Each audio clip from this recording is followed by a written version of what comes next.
முன்னாள் முதலமைச்சர் மு.க. ஸ்டாலின் அவர்கள் ஒரு ஸ்டேட்மெண்ட் சொல்றாரு.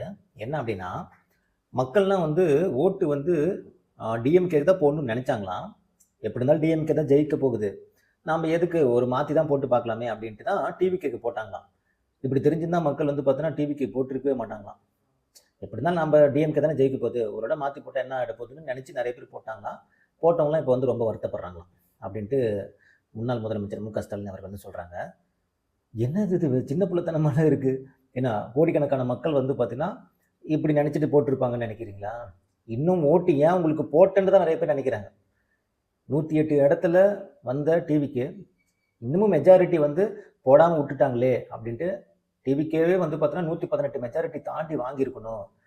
ஜஸ்ட் ஒரு 10 இதில் பார்த்தீங்கன்னா விஜய்க்கு இவ்வளோ நெருக்கடி கொடுத்துட்டுமேன்ட்டு இப்பவும் மக்கள் நினைச்சு வருத்தத்தை தான் படுறாங்களே தவிர, உங்களுக்கு ஓட்டு போடலையே, நீங்கள் ஜெயிப்பீங்கன்னு நினச்சிட்டு நாங்கள் ஓட்டு போடாமல் விட்டுட்டோமே அப்படின்ட்டு ஒரு காலத்துலேயும் மக்கள் நினைக்கவே மாட்டாங்க.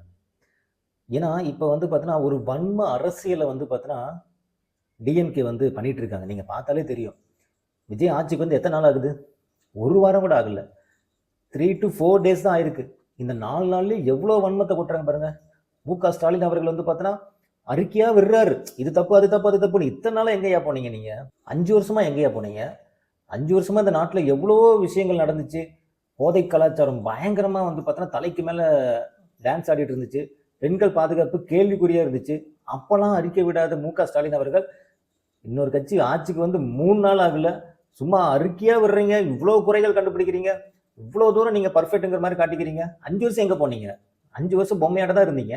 இப்போ என்ன பயங்கரமாக வெகுண்டெழுந்து அவருடைய பையன் உதயநிதி ஸ்டாலின் அவரில் பயங்கரமாக இளைஞரணி முன்னாள் முதல்வர், அதாவது துணை முதல்வர், எங்கேயா இருந்தீங்க நீங்கள்? 5 வருஷம் நீங்கள் எங்கேயா இருந்தீங்க? உங்களுடைய வேகத்தை போன உங்கள் ஆட்சியில் காட்டியிருந்தீங்கன்னா மக்கள் உங்களுக்கே ஓட்டு போட்டிருப்பாங்களே. அதை விட்டுட்டு இந்த தடவை எதிர்கட்சியாக இருக்கும்போது பயங்கரமாக பண்ணுறீங்களே. ஆளுங்கட்சியாக இருக்கும்போதே நீங்கள் ஒன்றும் பண்ணலை, தப்பாக டான்ஸ் ஆடிட்டு இருந்துச்சு. அப்போது இவ்வளோ வேகத்தை நீங்கள் அப்போ காட்டியிருந்தீங்கன்னா தமிழ்நாடும் இன்னமும் நல்லா வந்திருக்கும். இந்த போதை கலாச்சாரத்துக்கு ஒரு முடிவு வந்திருக்கும்.